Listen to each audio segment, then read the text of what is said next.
सर्वमंगल मांगल्ये शिवे सर्वार्थ साधिके शरण्ये त्र्यंबके गौरी नारायणी नमोस्तुते।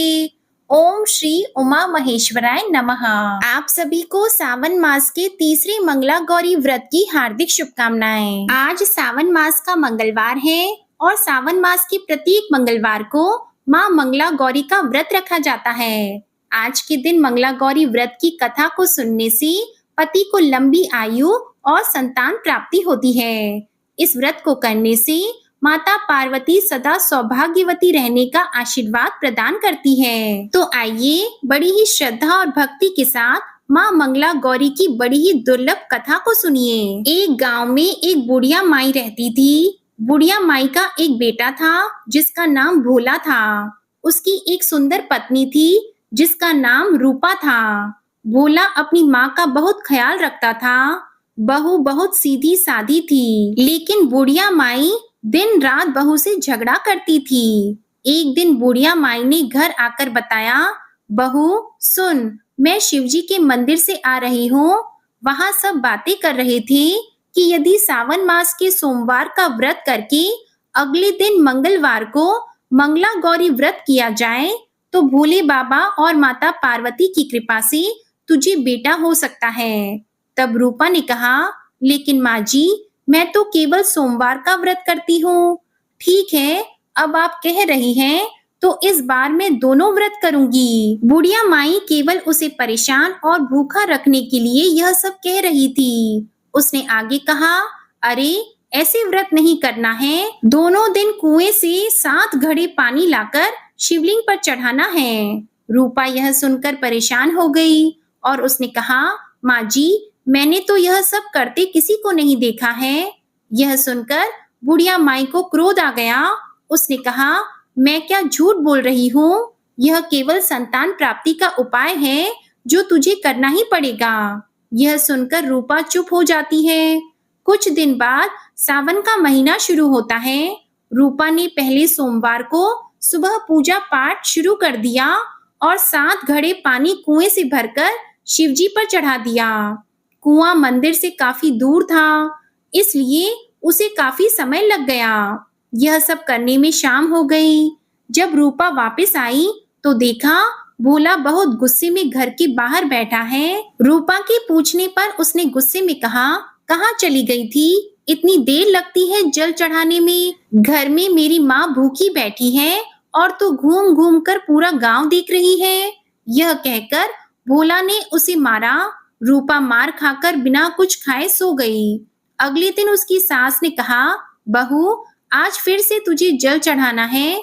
यह सुनकर रूपा ने कहा, माँ जी, कल से मैंने कुछ नहीं खाया है और इनकी मार से मेरा पूरा शरीर दुख रहा है। आज मैं कलश कैसे उठा पाऊंगी? यह सुनकर बुढ़िया ने कहा कि कुछ भी कर, लेकिन यह तो तुझे करना ही पड़ेगा। रूपा पूजा करने के लिए मंदिर में चली गई और पूजा करने के बाद वह कुएं पर आई। बड़ी मुश्किल से उसने पहला कलश भरा और चल दी, लेकिन कुछ दूर चलने पर वह गिर पड़ी और उसका मटका भी टूट गया। रूपा एक पेड़ के नीचे बैठकर रोने लगी। तभी वहां एक साध्वी आई और उसने कहा, बेटी क्यों रो रही हो? तो रूपा ने रोते हुए सारी बात बता दी।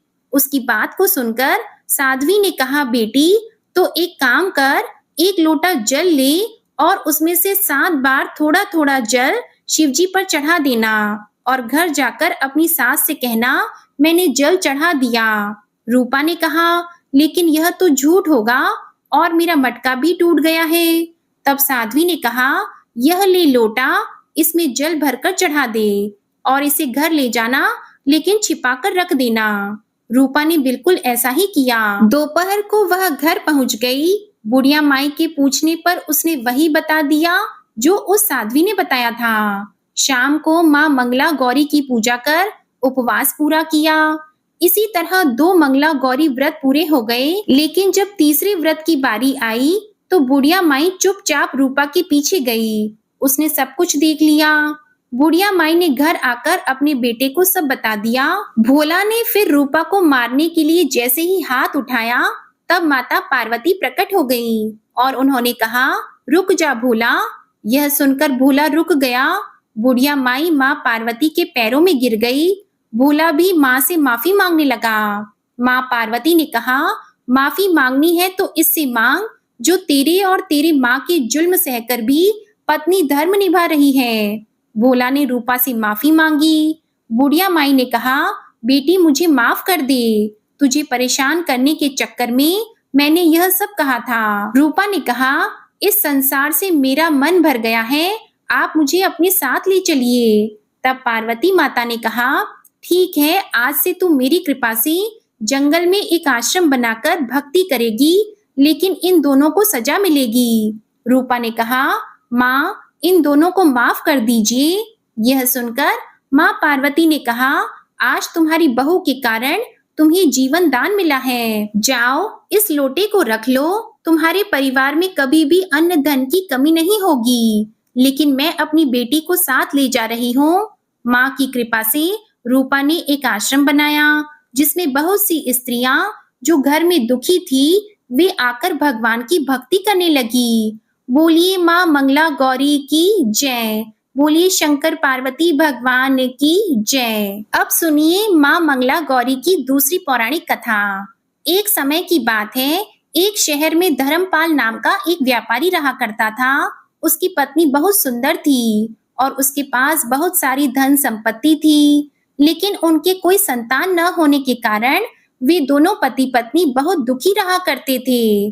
बहुत पूजा पाठ करने के बाद आखिरकार उनके घर में एक पुत्र का जन्म हुआ, लेकिन उस पुत्र के जन्म के साथ ज्योतिषियों ने कहा कि वह अल्प आयु है और 16 वर्ष का होते ही सांप के काटने से उसकी मृत्यु हो जाएगी। ज्योतिषियों की यह बात सुनकर पति पत्नी बहुत दुखी हो गए, लेकिन उन्होंने इसे अपने पुत्र का भाग्य मान लिया। उन्होंने 16 वर्ष की आयु से पहले ही अपने बेटे का विवाह एक सुकन्या से कर दिया। उस कन्या की माता माँ मंगला गौरी का व्रत रखा करती थी और उसने अपनी पुत्री को भी विवाह के बाद सुखी जीवन के लिए माँ मंगला गौरी का व्रत रखने की सलाह दी थी। विवाह के बाद कन्या ने ससुराल आकर विधि विधान से माँ मंगला गौरी का व्रत किया और माँ गौरी की पूजा की, जिसके परिणाम स्वरूप उसे अखंड सौभाग्यवती होने का आशीर्वाद प्राप्त हुआ और उस सेठ धर्मपाल के पुत्र की आयु भी बढ़ गई। उसे दीर्घायु होने का आशीर्वाद भी मिल गया। इस कारण से मंगला गौरी व्रत की मान्यता और अधिक बढ़ गई। माना जाता है कि तभी से मंगला गौरी का व्रत रखा जाने लगा। इस व्रत के पुण्य प्रभाव से अखंड सौभाग्य की प्राप्ति होती है। संतानहीनों को संतान सुख प्राप्त होता है। प्रेम से बोलिए माँ मंगला गौरी की जय। ओम नमः शिवाय। अब सुनिए माता पार्वती और भगवान शिव के विवाह की कथा। एक बार माता सती के पिताजी ने भगवान शिव का घोर अपमान किया।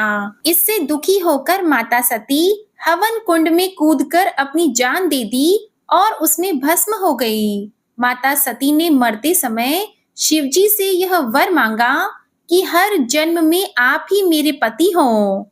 इसी कारण उन्होंने हिमालय के राजा के घर जाकर पार्वती के रूप में जन्म लिया। जब से माता पार्वती राजा हिमाचल के घर में जन्म लेती हैं, तब से उनके घर में सुख और संपत्ति छा जाती है। पार्वती जी के जन्म लेने से पर्वत शोभायमान हो गया। जब नारद जी ने यह समाचार सुना, वे हिमालय राज के पास पहुँचे। वहां पहुंचकर वे हिमालय से मिले और हंसकर बोले कि हे राजन, तुम्हारी कन्या गुणों की खान है। यह स्वभाव से सुंदर, सुशील और शांत है। यह कन्या सुलक्षणों से संपन्न है। ये अपने पति की प्यारी होगी। आपका दामाद मानहीन, माता पिता विहीन, उदासीन, लापरवाह, उसका पति योगी, जटाधारी और सर्पों को गले में धारण करने वाला होगा। यह बात सुनकर पार्वती के माता पिता चिंतित हो गए।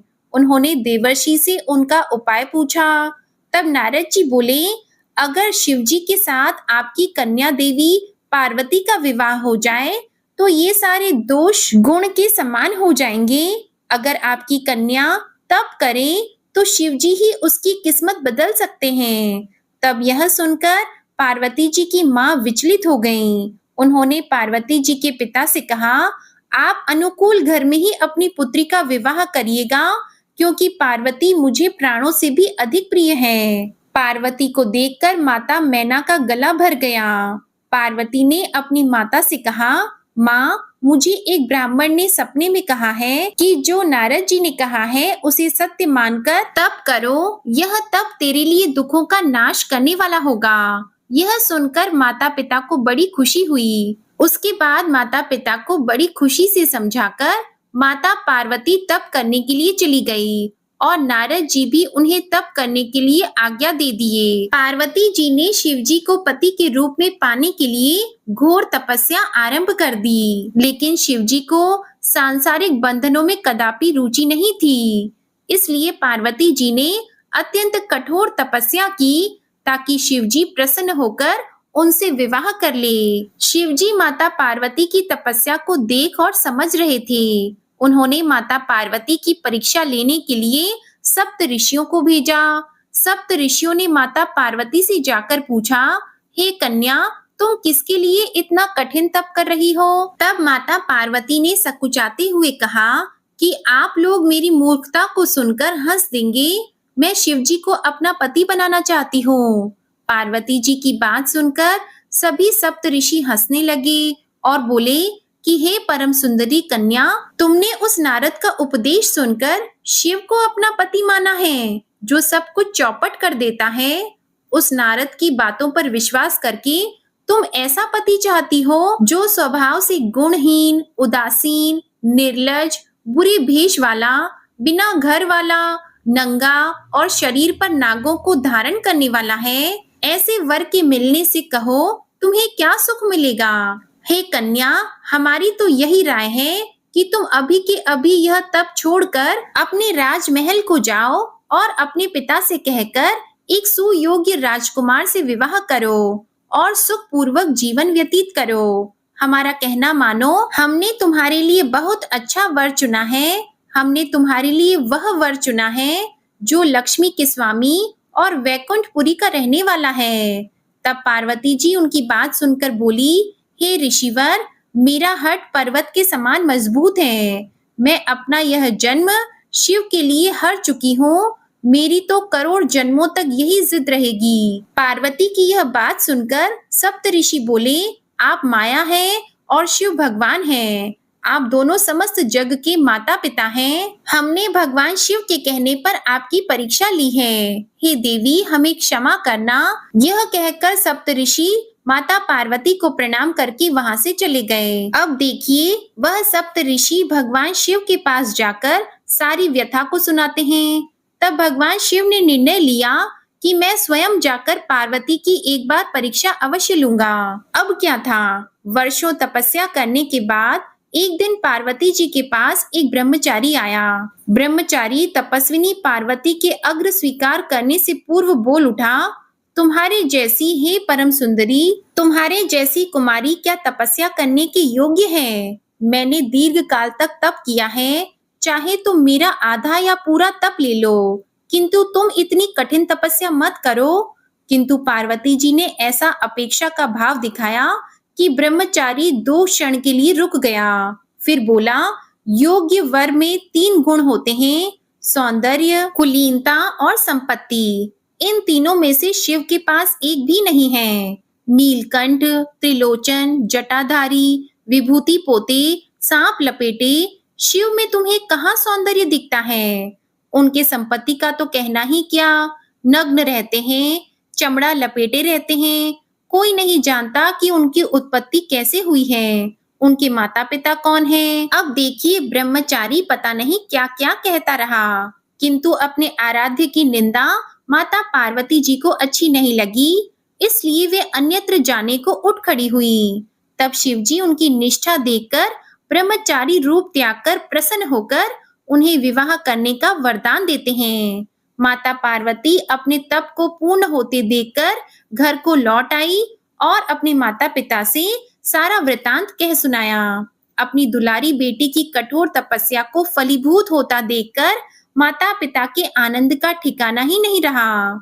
उधर शंकर जी ने सप्त ऋषियों को विवाह का प्रस्ताव लेकर हिमवान के पास भेजा और इस प्रकार विवाह की शुभ तिथि निश्चित हो गई। सप्त ऋषियों द्वारा विवाह की तिथि निश्चित कर दिए जाने के बाद भगवान शंकर जी द्वारा सारे देवताओं को विवाह में सम्मिलित होने के लिए आदर पूर्वक निमंत्रण दिया और अपने गणों को बारात की तैयारी करने का आदेश दे दिया। वीरभद्र आदि गणों के अध्यक्ष अपने अपने गणों को साथ लेकर चल पड़े। सभी ने रुद्राक्ष के आभूषण पहन रखे थे। सभी के शरीर पर उत्तम भस्म पुती हुई थी। इन गणों के साथ शंकर जी के भूतों पे तो पिशाचों की सेना भी आकर सम्मिलित हो गई। इसमें डाकिनी, शाकिनी, बेताल, ब्रह्म राक्षस आदि भी शामिल हुए।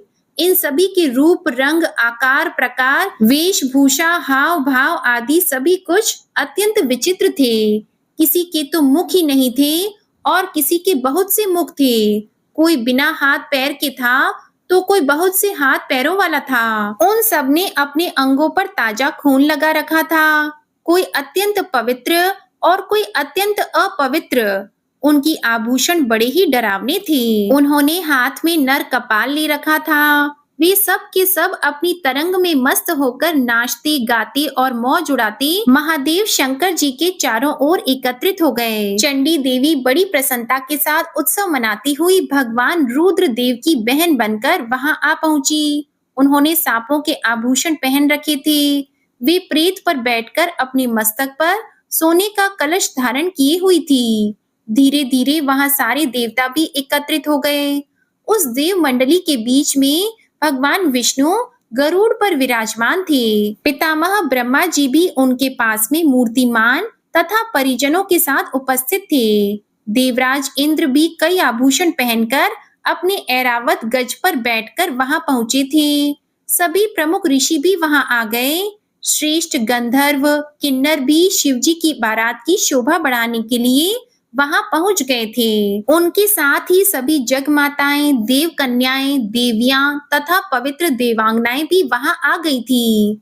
इन सभी के यहाँ मिलने के बाद भगवान शंकर जी वृषभ पर सवार दूल्हे के भेष में शिव जी की शोभा यात्रा निकली। इस दिव्य और विचित्र बारात के प्रस्थान के समय डमरू की डमडम, शंखों के गंभीर नाद, ऋषि मुनियों के मंत्रोच्चारण, किन्नर गंधर्वों के सरस गान और देवांगनाओं के मनमोहक नृत्य और मंगल गीतों की गूंज से तीनों लोग परिव्याप्त हो उठे। उधर हिमालय ने विवाह के लिए बड़ी धूमधाम से तैयारी की थी। शुभ लग्न में शिवजी की बारात हिमालय के द्वार पर पहुंची। पहले तो शिवजी का विकट रूप तथा भूत प्रेतों की सेना को देखकर मैना रानी बहुत डर गई और वह मूर्छित हो गई। जब होश में आई तो उन्होंने अपनी कन्या पार्वती का विवाह महादेव के साथ करने में आनाकानी करने लगी।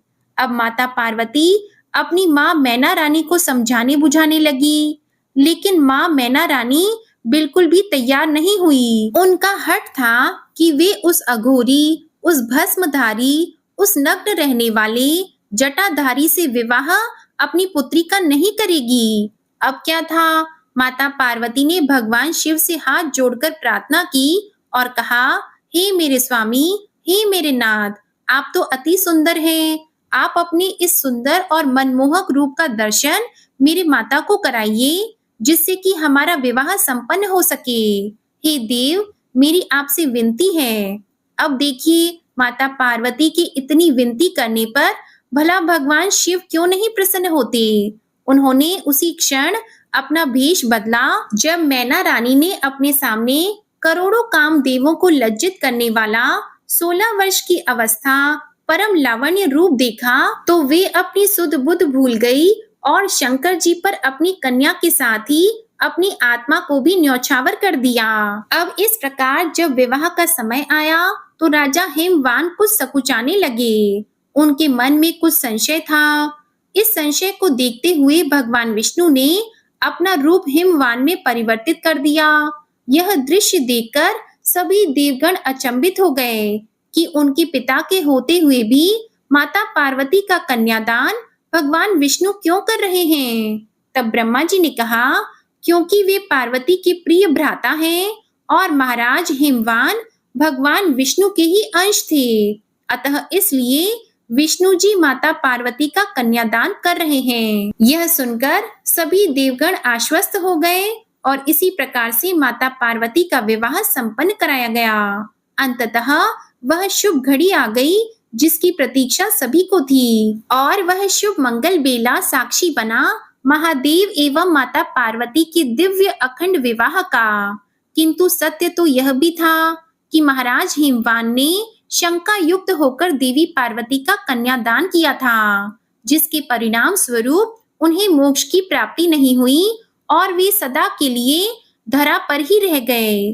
और इधर भगवान शिव जी माता पार्वती अपनी अर्धांगिनी के साथ कैलाश पर्वत की तरफ प्रस्थान कर गए और तभी से वह अर्धनारीश्वर कहलाए।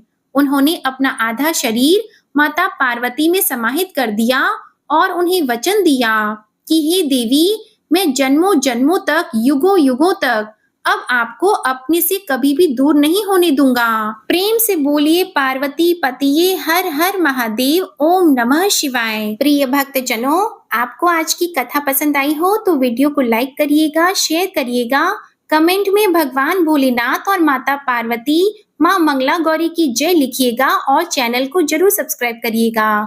ओम श्री उमा महेश्वराय नमः।